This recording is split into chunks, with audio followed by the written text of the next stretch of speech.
பந்தயத்துல எல்லாரும் ஓடுறாங்கங்க. அந்த பந்தயத்துல வெற்றி பெறணும்ட்டு ஓடிட்டே இருக்காங்க.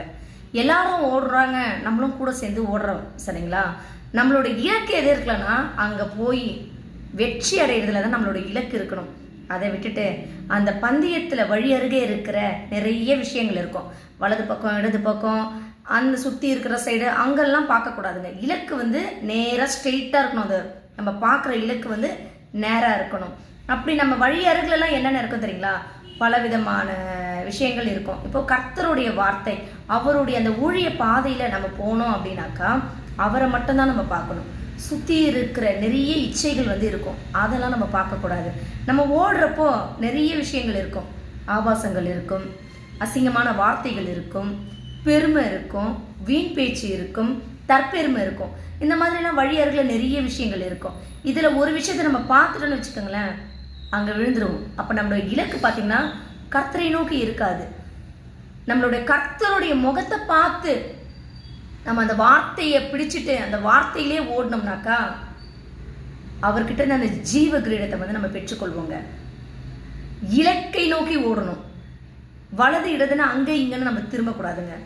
அதே மாதிரி தான் மற்றவர்களை குறை பேசக்கூடாது, மற்றவர்களை அப்படியே குத்தி காட்டக்கூடாது. அவர்களை நாம எந்த அளவையால் மற்றவர்களை அளக்கிறோமோ அதே அளவையால் தான் நமக்கும் கிடைக்கும்.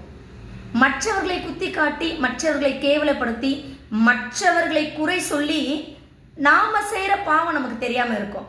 நம்ம தான் பாவத்துல விழுவோம். அவர்களை நியாயம் தீர்க்க கர்த்தர் இருக்காரு. தவறு செய்தவர்களை நாம் மற்றவர்களை தவறு கூறவும் கூடாது. அவர்களுக்கு நம்ம ஜட்ஜ்மெண்ட் எழுதவும் கூடாது. அந்த ரைட்ஸ் அத்தாரிட்டி நமக்கு கிடையாது. யாரையும் குறை சொல்லாம இந்த உலகம், இந்த பந்தய உலகத்துல நம்மளோட இலக்கு கர்த்தரை மட்டும் நோக்கி இருக்கணும். அவருடைய வார்த்தைகள் அது பிடிச்சிக்கணும். ஓடுறப்ப கீழே விழுந்துட்டா தூக்கி விடுறதுக்கு யார் இருக்காருன்னா கர்த்தர் இருக்காரு. நான் விழுந்துட்டேன்ட்டு அதே இடத்துல அந்த அசிங்கம், அந்த இச்சைக்குள்ளேயே நம்ம இருக்கணும்னு அவசியம் கிடையாது. தூக்கி விட்டுருவாரு. தூக்கி விட்டு அந்த மண்ணை உதறி விட்டுட்டு திருப்பி நம்ம அவர் முகத்தை பார்த்து ஸ்பீடா ஓடணும்.